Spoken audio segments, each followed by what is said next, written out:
Good morning बच्चों। कक्षा 6 दिव्यांजलि संस्कृत पाठमाला 2। आज हम इस बुक में 5वां अध्याय सुभाषितानी पढ़ेंगे। सुभाषितानी होता क्या है, पहले आप यह पहचाने कि सुभाषितानी का मतलब होता है सुंदर वचन। सुंदर वचन यानी अच्छा बोलना, सभी से प्रिय मधुर वचन बोलना, सभी से अच्छे मिलजुल कर रहना, ये सुभाषितानी कहलाता है। तो देखिए आप चैप्टर की तरफ। महान कवियों द्वारा रचित सुंदर शिक्षाप्रद श्लोक का ग्रहण है सुभाषितानी। सुंदर जीवन मूल्यों से युक्त यह पाठ जीवन को श्रेष्ठ बनाने के लिए लाभप्रद है। इसमें 4 श्लोक दिए हुए हैं, उनका नीचे अन्वय दिया हुआ है और इसका हम हिंदी अनुवाद करेंगे। अन्वय से हमारा मतलब होता है कि संस्कृत को टुकड़ों में बांट दिया गया है ताकि हम इनको आसानी से समझ सकें। देखिए, उद्मेवनेव सिद्ध्यन्ति कार्याणि न मनोरथैः न हि सुप्तस्य सिंहस्य प्रविशन्ति मुखे मृगाः। यहाँ देखिए अन्वय में इन्होंने किस प्रकार से लिखा है। यथा सुप्तस्य, पहले नीचे वाली लाइन ली है, सुप्तस्य सिंहस्य मुखे मृगाः न हि प्रविशन्ति तथैव कार्याणि उद्यमेव एव सिद्ध्यन्ति मनोरथैः न। नीचे से लिया है और फिर ऊपर की लाइन ली ताकि हमें पढ़ने में आसानी हो सके।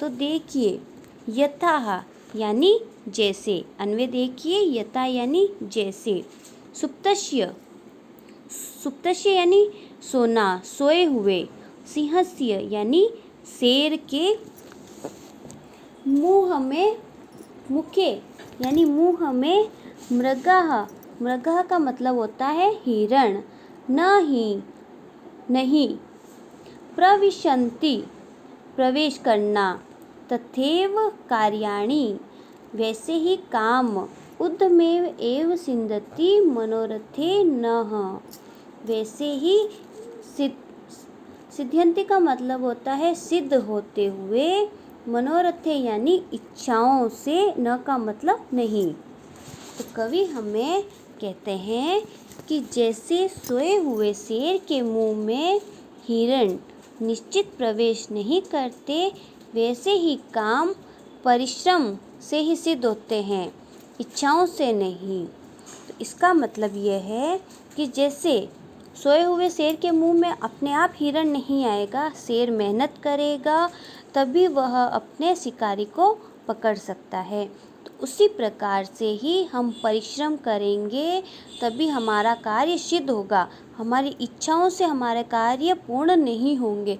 हम बैठे बैठे इच्छा करेंगे कि हमें खूब सारे पैसे मिल जाएं या कपड़े मिल जाएं, कुछ भी मिल जाए, तो हम सोचने से हमें वह चीज़ प्राप्त नहीं होगी। हम मेहनत करेंगे तभी हमें वह चीज़ प्राप्त होगी। दूसरा देखिए, अज्ञान नीति मीरान अंधरस्य ज्ञान अचजन शालाकस्य चतुरुद्मिनीम येन तस्मै श्री गुरुवे नमः। तो इन्होंने अन्वय किया है, येन अज्ञान तिमिरः अंधस्य चक्षुः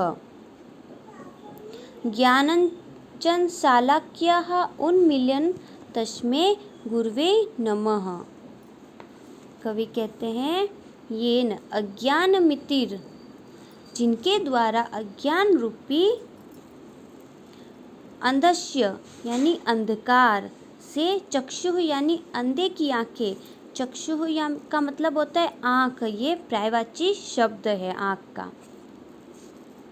ज्ञान अंजलि शालाकस्या, शालाकया मतलब काजल की सीख से खोली गई उन्मिलम तस्य गुरुवे नमः। उन श्री गुरु को नमः का मतलब होता है नमस्कार करना। तो कवि कहता है कि जिसके द्वारा अज्ञान रूपी अंधकार से अंधे की आंखें ज्ञान रूपी काजल की सीख से खोली गई, उस श्री गुरु को नमस्कार है। अज्ञान रूपी अंधकार से यानी जिसके पास कोई ज्ञान नहीं है, वह अंधकार में डूबा हुआ है, तो अंधे की आंख, उसकी आंख कैसे खोली गई? ज्ञान रूपी, उसको ज्ञान देकर उसकी आंखें खोली गई। उसको ऐसे गुरु को नमस्कार है जिन्होंने उसको ज्ञान प्रदान किया। ऐसे गुरु को हम नमस्कार करते हैं। तीसरा देखिए, श्रेष्ठम जन्म गुरु चापी मातरम पितरम तथा मनसा कर्मणा वाचा सेवत सततम सदा। तो इन्होंने इसका अन्वय किस प्रकार से किया है? देखिए, श्रेष्ठम जन्म गुरु तथा मातरम पितरम च अपि सदा मनसा कर्मणा वाचा सततम सेवत। इस अन्वय से हमें संस्कृत पढ़ने में आसानी प्राप्त होती है, इसीलिए अन्वय किया जाता है ताकि हमें शब्द को पढ़ने में आसानी हो और उनका हम हिंदी अनुवाद भी आसानी से कर सकें। इसीलिए श्लोक का अन्वय किया जाता है।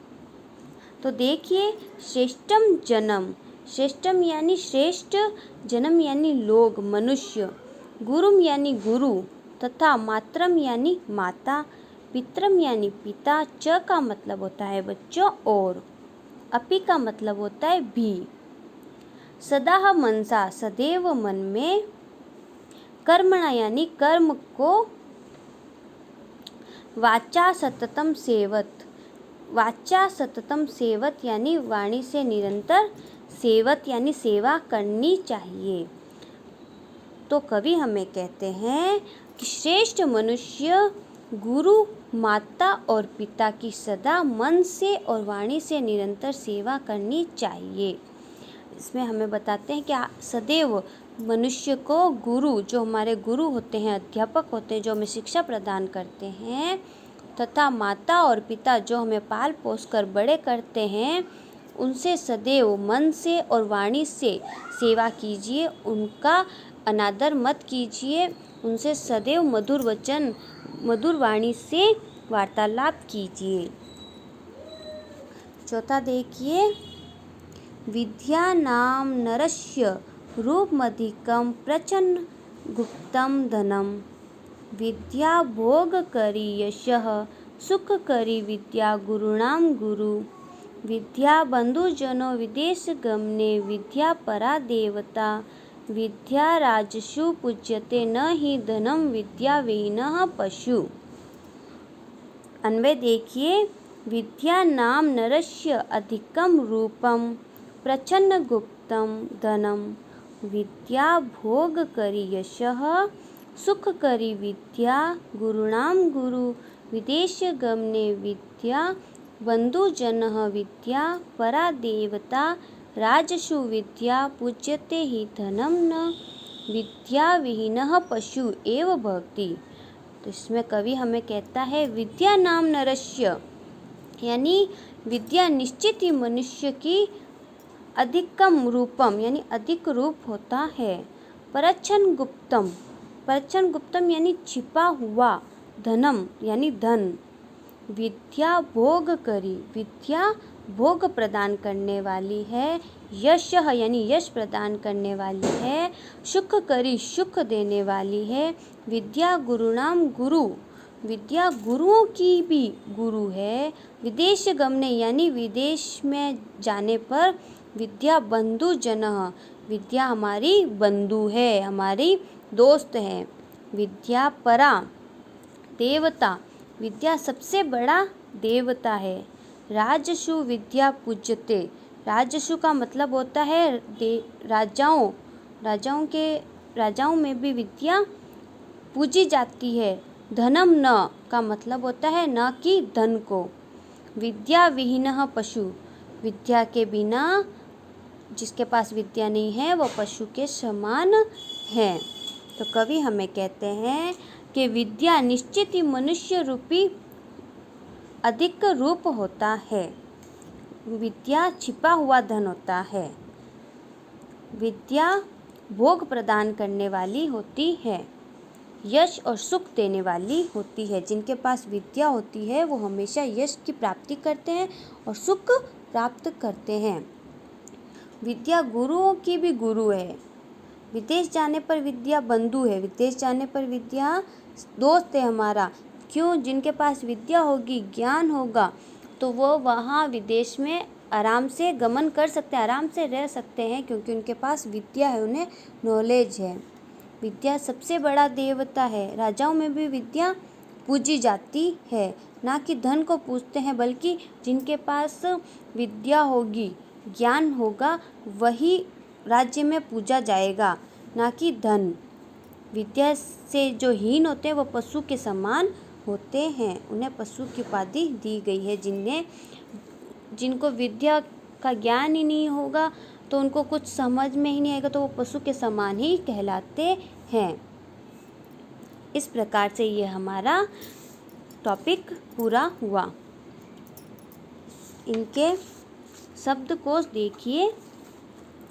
उद्मेनव मेहनत से ही, सिद्ध्यन्ति सफल होते हैं, कार्याणि काम, मनोरथे इच्छाओं से, मुखे मुँह में, मृगाः अनेक हिरण, अज्ञान मितिर अज्ञान रूपी अंधकार, अंधस्य यानी अंधे की, ज्ञानंजन ज्ञान रूपी काजल, शलाकया तिल्ली से, चक्षु यानी आँखें, उन्मीलितम यानी खोली गई, येन यानी जिनके द्वारा, नमः यानी नमस्कार को, मातरम यानी माता को, पितरम यानी पिता को।